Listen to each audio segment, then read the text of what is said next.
Now, the man who pulled this Perth Lynx team together is General Manager Brent Dawkins. We spoke to him at the start of the season about the team that he had pulled together and what his thoughts were, and I'm happy to say he's back on the eve of the finals. Brent, welcome back to the Dribble podcast. Thanks very much, Craig. Love to be here. Now, congratulations on the season. To finish second, given the challenges this team has had, has been quite a remarkable effort. What do you think's been the key to it all? Oh, look, it's been quite a remarkable season. As you just mentioned, I've been involved in sport for 20 years and I've never seen anything like it. It changes day by day, and sometimes we were meant to start at the start of November, then we were meant to start at the start of December. We ended up not starting till after Christmas for a start. And obviously we went on the road, stayed over there, potentially could have called the season off completely if we couldn't get back into WA, and then to go back, play some games here and then go back on the road again and sort of pump out 7 games in 14 days. It's been amazing and a fantastic effort, and the resilience of the group, to be honest, to get up and with not a lot of certainty day in, day out for the girls to get up and finish second and potentially almost in the premiers is a great effort to the team. So the physical challenges have been there for everyone to watch on TV, from the opening game where the team clearly lacked match fitness to the final game where they had nothing left in the tank. But what do you think was actually harder for them, the physical element of it or the mental worry that you mentioned of not knowing what was going on? It differed at different parts of the season. So early on, definitely just to get some matches under your belt was important when a lot of the other teams had already sort of played 3 or 4 games. So match fitness you can't beat that. So that's definitely the case. Then probably in the middle of the season, it was the uncertainty when we were over there in Victoria and in Ballarat, and the girls just didn't know and where our next game was going to be, and if we could seriously get to the finish line, and that was a real possibility. We did have some meetings that are out there in the public now. There was a chance that we were going to pull the pin and the season we were never going to get to the finish line, even though we were sitting on top of the ladder. So middle of the season, definitely mental. And then late in the season again, to play 7 games in 14 days was probably physical in the end, including travel to one of the toughest places, I think, to play up there in Townsville in the humidity, to play 2 games up there. And, no excuses for the girls, but, and then finally good to be back in Perth now and ready for our home final. So how close did it get to them pulling the pin? Because it was when that Feb 5 border didn't happen and they've got jobs and families back over here, it was a real life situation rather than a basketball situation. How close were you to them being able to say, we just can't stay in Victoria any longer? Yeah, it was very close, Craig. We obviously had that announcement that the girls thought they would be able to come back, and then obviously the announcements that they couldn't. So then we had to call the group together, and we had a number of meetings over the next sort of 24, 48 hours, and it was very close. There were times where I probably thought we were done, honestly, and I thought I was preparing to work out what's the next step forward, and we're going to go out and not play at all. But then we found a way. We managed to find a way with the government and the state government to come up and play some games, and it gave us a new lease on life to see out the season. Meaned our back end of our season was fairly condensed after we quarantined over here, but we were really close to the point where I was prepared to virtually, I went to bed thinking that tomorrow I was going to come and say this was the season, we were done, but then we managed to turn around, and once again, to the girls' credit, we stuck at it and we got to the finals. And the reward is a home semi-final series against Canberra beginning at 6:30pm on Thursday at the Bendat Basketball Centre. It's been really clear, I reckon, from the 4 home games that you had that the support of the WA basketball community is really there and it's jumped behind the group. Have you sensed that there's a real bonding between the Lynx and WA basketball throughout this season? Yeah, definitely, Craig. We made a conscious effort to actually bring people back to the Lynx, and we reduced the prices than what they were probably in other seasons that they were there. So we really made it a family, like to bring the kids out, and you've seen that at games yourself where kids are really getting involved. We've actually given a number of free tickets to each of the Wobble associations to get their girls and boys to come along and watch their heroes in that play, and that's been noticeable from where I've been watching, standing at the end of the court. It's been really pleasing to actually get a nice vibe in the place, and even though we can only have 50% in here, it's been really good, and it definitely gives us some fuel for thought next year about how we can actually fill the place.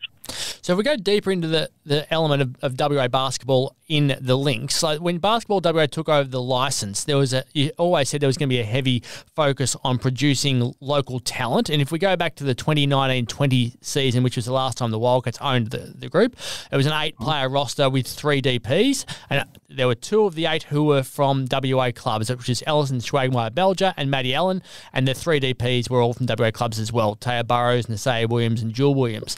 This year you've got a 9-player roster with 1 amateur and 4 DPs, and only 3 of that entire group haven't come from WA initially, including Sammy Whitcomb in that, including Darcy Garvin in those players who obviously have come back to WA having made their name elsewhere. How important was it for you to build a base around people who everyone over here knew and they could look at them and say, they've come from WA, this is what this team's about? Oh, vitally important. It's also a balance as well, but our number one was to make sure we got that balance right. So WA was a big tick for us. So if you're a talented WA athlete, as you said with, Darcy was up in Townsville, and to get her back into her home state, and just the whole way through, and you can just see it from our games where, you've seen a group of Willetton girls come in with all their Willetton tops on, and they're cheering for, Alex Sharp and Emma Gandini because they watch her play at NBL 1 West, and they have that connection with them. Whereas, don't get me wrong, if you bring people from interstate, they don't have that connection back in local basketball, and that's been a big push for us.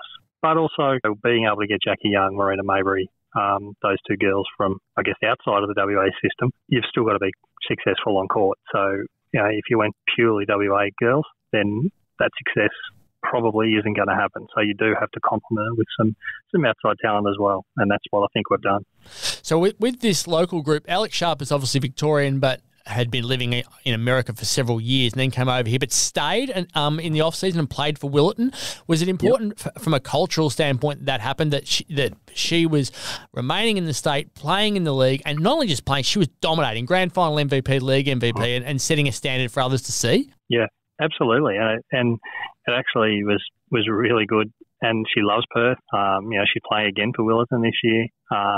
She had no doubt she would have had the opportunity from the NBL 1 South Club to go back and play there in Melbourne. But I guess, not speaking out of turn, but she has said to me in the past, she hasn't been back to Melbourne for, I guess, nearly 6-7 years now, because she sort of comes straight from college here to Perth. So she loves Perth, and hopefully we can keep her here for a long time in the future. But that's important for us as well. So, they weren't born in WA, but they definitely have links to the WA clubs and the associations. But what you said earlier about the 9 and the 3, with our 4 DPs being all WA, we also have a group under that, which is also WA as well, with our train-on players. So there is a really strong flavour in WA in our team. So clearly isn't a coincidence either, I don't reckon, that Ryan Petrick coached Sammy Whitcomb and Darcy Garvin and Alex Shibatoni and Taya Burrows. They're all on the roster.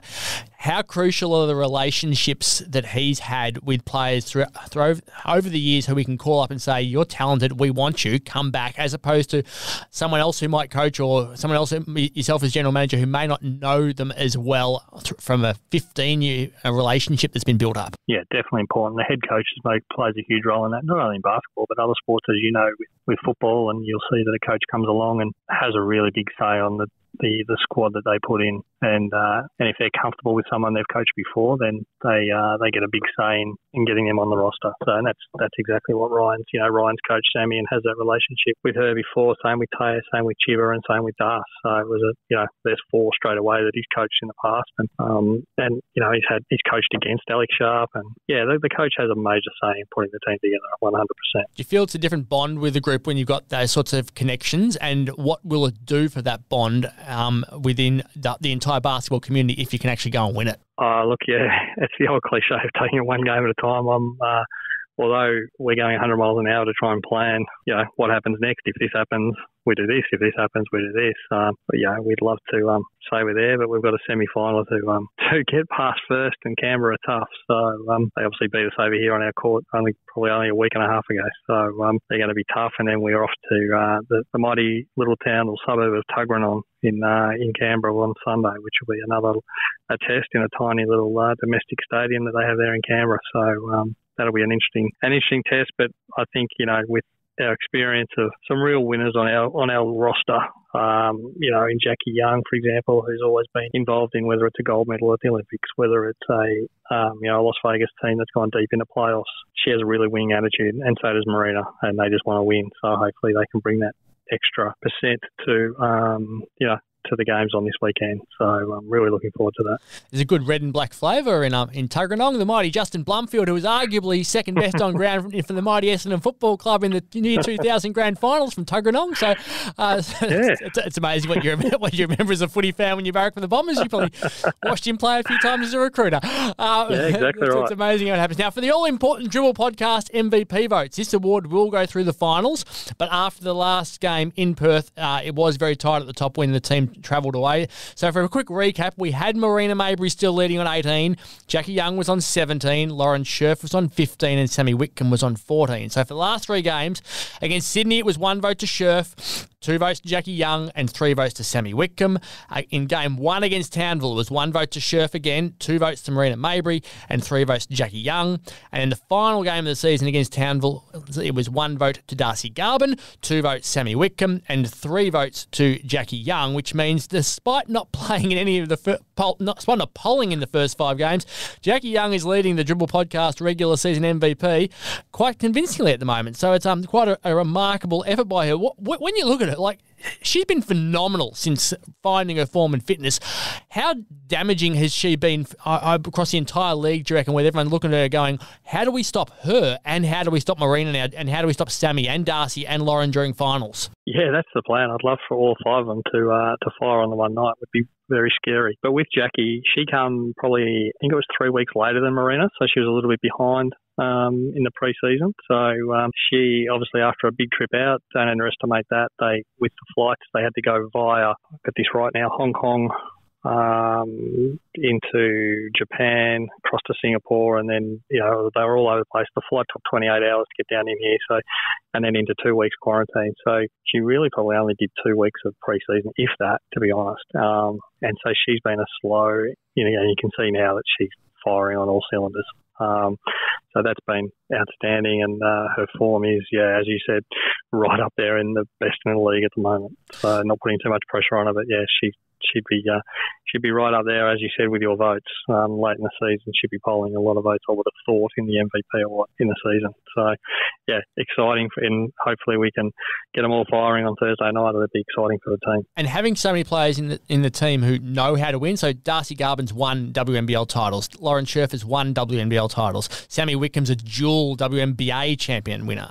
Jackie Young's won an Olympic gold medal, and both her and Marina won an NCAA championship. They're big game performers, and they know what it takes. Having that group together to start a game and a final, do you think that's going to be really important and a big advantage? Yeah, I think it's hard to put how much of an advantage it is, but it definitely is. I think it is when you mention off all their names and what their accolades that they've been through, and then you even go onto the bench. Like Sharps, I know it's the next level down, but they've even played in big grand finals here on this court. So in local state NBL 1 only last year. So we do have some big game players, and that'll be exciting come Thursday. Emma Gandini, another person who played in that Willerton grand final. She's been fantastic, hasn't she? Like the difference what she brings on the court has been quite remarkable, I reckon. Yeah, for a girl that's played probably nearly 200 state league games for I might have sold her short for Willerton, and probably, to be honest, a year ago probably thought she would never a chance for playing WNBL. But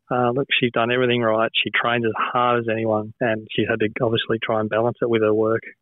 She's been outstanding, and she's fitted in really well with the group. Girls love her, and when we've needed her and we've put her on and we've given jobs for her, she's been really good. The last time you played against Canberra, they were missing Kelly Wilson and Alex Bunton due to fears about being stuck in WA as close contacts. They're coming this time, even though our close contact rules haven't changed. Have you had to have discussions with Canberra around potentially explaining the rules that are over here and in a way that's actually helped them to get a stronger team? Or how has that discussion gone? Or are you not aware of what's happened to allow them to be convinced to come this time? No, personally, I haven't had the discussion with them, but I'm assuming it's just this is a final and we're going to go with it. We've got to put our best team on the court. So there's sort of no tomorrow in a knockout final. So I guess they're saying this is it, we're going with it. But as you said, the rules haven't changed. So nothing's changed in regards to any exemptions or anything like that. So I'm assuming they're just rolling with it and trying to put their best potential team on the court. And we saw the Capitals press you guys really hard. Like they weren't giving any space at all in that game where they beat you, and it felt like Townsville tried some similar tactics in the past two games. I don't think any teams really handle really hardcore defensive tactics well, but do you feel you're